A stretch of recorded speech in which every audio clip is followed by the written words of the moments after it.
कार्यक्रम किसानों की इतनी भारी संख्या में है, किसान एकत्रित हुए हैं, क्या कार्यक्रम है आपका ये? हमारा कार्यक्रम ग्रेटर नोएडा प्राधिकरण के विरुद्ध पुनः किसान सभा के नेतृत्व में पक्का मोर्चा लगाना है, क्योंकि जो पूर्व में हुए हमारे समझौते हैं, उन समझौतों के अनुसार इन्होंने हमारे 2 मुद्दों को अपनी बोर्ड बैठक में पास करके शासन के लिए भेज दिया है, जिनमें सभी प्रभावित किसान परिवारों को 10% विकसित प्लॉट दिया जाना है। दूसरा, नई खरीद में एक ही परियोजना से प्रभावित परिवार सभी को माना जाए, चाहे उसमें डायरेक्ट सीधी खरीद है या अधिग्रहण के द्वारा उनकी जमीन ली जाए, सभी को परियोजना प्रभावित परिवार माना जाए। ये इन्होंने अपने स्तर से बोर्ड बैठक में पास करके शासन को भेजे हुए हैं, लेकिन अभी तक 1 महीना गुजर गया है और उन पर अभी तक कोई भी कार्रवाई नहीं हुई है। हम अपने वादे के मुताबिक 1 महीने का समय हमने इन्हें दिया था। आज फिर से पक्का मोर्चा लगाकर यहाँ बैठने के रूप में एकत्रित हुए। सभी पूरे ग्रेटर नोएडा क्षेत्र के किसान यहाँ पे एकत्रित है। बड़ी लगभग कितनी संख्या में किसानों के एकत्रित होने का? किसान आज यहाँ जितना मुझे अंदेशा है लगभग 8 से 10,000 की संख्या में यहाँ पे महिला एवं पुरुष किसान एकत्रित होंगे। क्या रणनीति रहेगी आपकी आज? रणनीति सीधी सपाट है कि किसान यहाँ पे स्थायी धरना लगाएंगे। हमारे बुजुर्ग यहाँ पे जब तक बैठेंगे, हमारी महिलाएं यहाँ जब तक बैठेंगी, जब तक हमें अपने अधिकार नहीं मिल जाते। हमारे भूमिहीनों को वेंडिंग जोन में इन्होंने 33% की व्यवस्था आरक्षण की है, लेकिन वेंडिंग जोन की जब तक कोई स्कीम ना निकलेगी, जब तक उस व्यवस्था का क्या फायदा।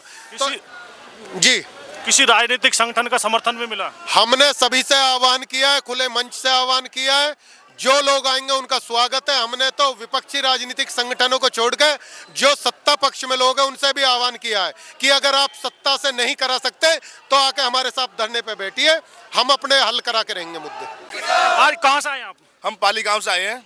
क्या उद्देश्य आपका आने का? हमारा उद्देश्य ये है, हमने जो 124 दिन पहले धरना चलाया था, हमने अथॉरिटी को साफ साफ कहा था कि आपको जब आप उसमें पास कर दोगे, और यहाँ के जनप्रतिनिधियों से कहा था जब पास कर दोगे आप बोर्ड मीटिंग में, तो आपको हम 1-2 महीने का समय देंगे। लेकिन यहाँ के जनप्रतिनिधि बेकार हो चुके, उन्होंने कुछ हमारा काम नहीं कराया, ना उन्होंने कुछ काम किया है अब तक। आप कहाँ से आए बाबा? पाली से ही आएंगे।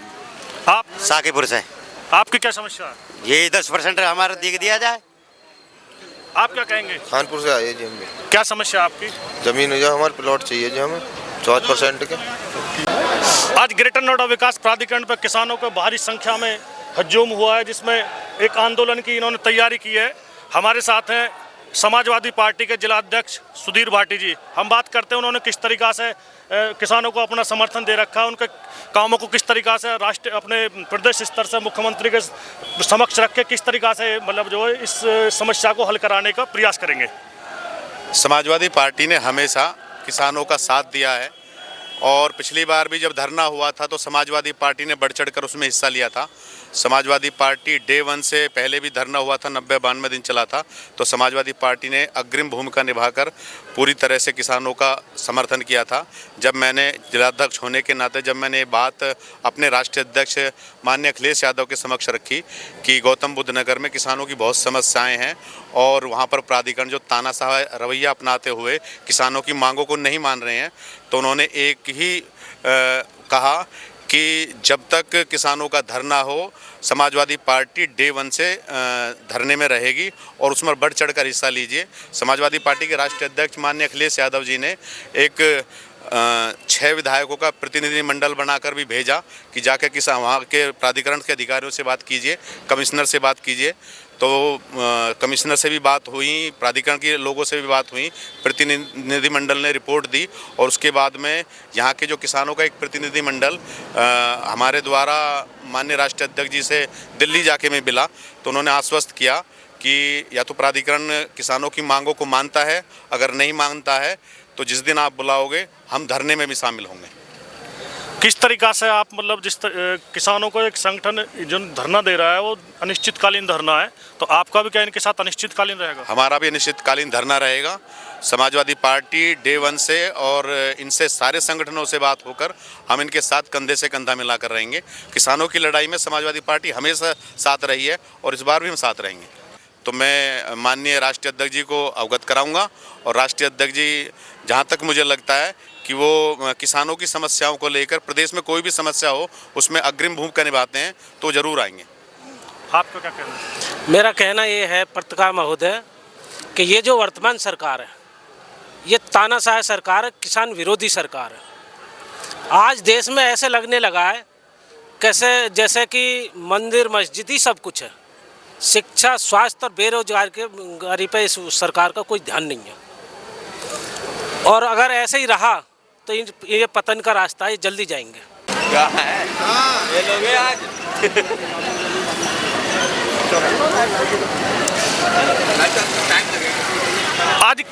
आज किस लिए आप यहाँ एकत्रित हुए हैं? हम इसलिए यहाँ एकत्रित हुए हैं कि जो हमारी पहली मांगे हैं उन्हें पूरी नहीं किया अभी। इन्होंने कोई जवाब ही नहीं दिया। हमने 1 महीने का टाइम लिया था, इन्होंने बोर्ड बैठक में पास किए जो वो 1 महीने के लिए इन्होंने टाइम मांगा था, लेकिन 1 महीने में भी इन्होंने कोई जवाब नहीं दिया। इसलिए हम अपनी मांगों को लेकर यहाँ पे बैठे हुए हैं। आप कहाँ से आई हैं? सादोपुर से। क्या मांगे आपकी? हमारी जमीन की आपकी 10% प्लॉट का और ये रोजगार का, भूमिहीनों का, बच्चों का रोजगार। आप कहाँ से आई हैं? सादापुर से जी। आप? सादोपुर से जी। आप? सादापुर से। क्या मांगे आपकी? जमीन 10% प्लॉट और बचत बच्चों की। हमारी 50 गांव में 51 गांव में उनकी सबकी एक ही मांग है और मरने मारने को तैयार है। हर बार बहका दे में है ना, ये बात इनकी अच्छी ना। अब कहे आर पार की लड़ाई है हमारी। देखो फिलहाल में अभी काफी हैं, कुछ आने वाले हैं, हो जाते हैं। दिन रात का धरने में शामिल रहोगे आप? बिल्कुल रहेंगे दिन रात।